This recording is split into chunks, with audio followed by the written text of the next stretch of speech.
Aos 6 anos de idade, eu fui estuprada de uma forma violenta, dentro da minha casa. Estava hospedado na minha casa, o meu pai era pastor, a minha mãe missionária, e meu pai, ele era um pastor superintendente. Estava debaixo da liderança dele pequenas igrejas. E jovens que terminavam o seminário iam muito para a região que meu pai era superintendente para fazer o curso prático. Um desses jovens, já ordenado pastor, ficou morando na nossa casa por 2 anos. E por 2 anos eu fui vítima dele, da violência sexual. Foi tão cruel o que aconteceu comigo, e no meu caso houve dor, houve sangue, houve violência, houve um corpo muito machucado, e às vezes o abuso nem sempre envolve dor, sangue, violência. Com certeza as próximas palestrantes vão falar sobre as modalidades de violência, mas no meu caso foi terrível, ao ponto que eu não consegui ser mãe por conta dos ferimentos, dos abusos entre 6 e 8 anos de idade. Possivelmente, eu tivesse conseguido salvar a minha capacidade de engravidar se alguém tivesse me levado ao médico. E aí eu falo para vocês, ninguém viu que eu estava sendo vítima da violência sexual. E é nesse sentido que a gente tem trabalhado o Maio Laranja, chamando a atenção. Por que o laranja? Para chamar a atenção. Chamando a atenção com a cor laranja das famílias, dos educadores, das autoridades, dos pais, sobre o abuso sexual. Há 53 anos atrás, nós jamais podíamos imaginar uma sessão como essa, em que autoridades estariam reunidas para falar abertamente sobre a violência sexual contra crianças e adolescentes. Havia um tabu naquele tempo. Ninguém falava sobre o assunto. Era pecado falar sobre o assunto. Dentro das igrejas, ninguém abria a boca. Há 53 anos atrás, nós não tínhamos um estatuto da criança e do adolescente. Nós não tínhamos a rede de proteção da infância como nós temos hoje. Eu não tinha um conselheiro tutelar há 53 anos atrás.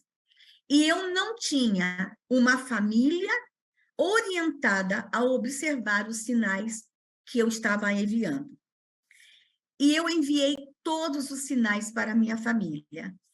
Deputada Lê, quando o agressor me machucou pela primeira vez, e eu me lembro muito dessa cena, porque eu não sabia o que era aquilo. E se eu soubesse o que era aquilo, eu teria gritado. Atenção, se nós temos educadores no auditório. Eu defendo uma educação sexual para a criança para empoderá-la, para ela se defender e ela se proteger. Ninguém nunca tinha falado comigo sobre isso. Qual é a cena? Eu estou num quarto com um homem que eu amava e respeitava, porque era um pastor, na verdade, um falso pastor. Não existe pastor pedófilo. Existe pedófilo fingindo que é pastor.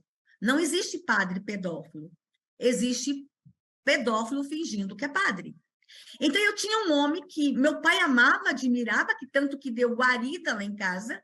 Eu tinha esse homem em cima de mim, a imagem que eu tenho é de um homem em cima de mim, suando, um homem gritando, me machucando, e eu sentia muita dor, tinha cheiro e sangue. Se eu soubesse que aquilo não podia, eu teria gritado e empurrado ele, mas eu não sabia me proteger. E aí a importância do Maio Laranja, a gente discutir, a tia Keila tem um trabalho extraordinário de como falar com a criança sobre o abuso, e nós vamos ter que romper o silêncio.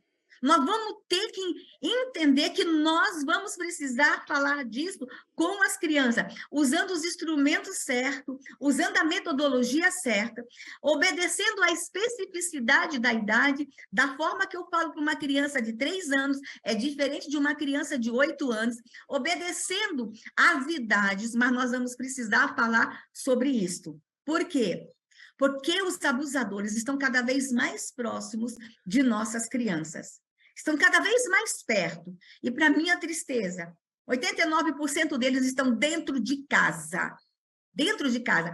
Inclusive, deputada Lê, quando eu falava sobre abuso com crianças, eu dizia assim para elas: se alguém tocar em vocês, conte para o papai, conte para a mamãe.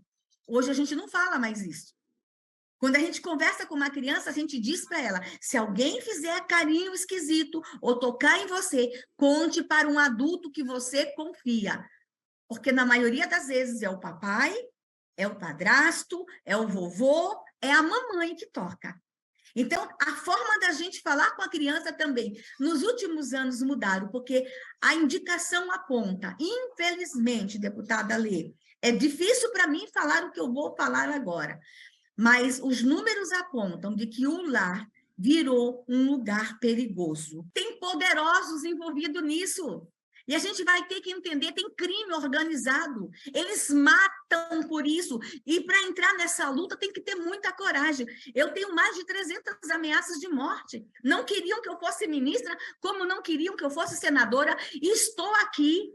E eu vou mandar um recado, me permita, deputada Lê, aqui na sua sessão, mandar um recado. Se tem algum pedófilo, porque eles nos acompanham, eles sabem que este evento está acontecendo. Tem algum deles aí acompanhando a internet à distância? O recado é o seguinte: nós vamos pegar todos vocês.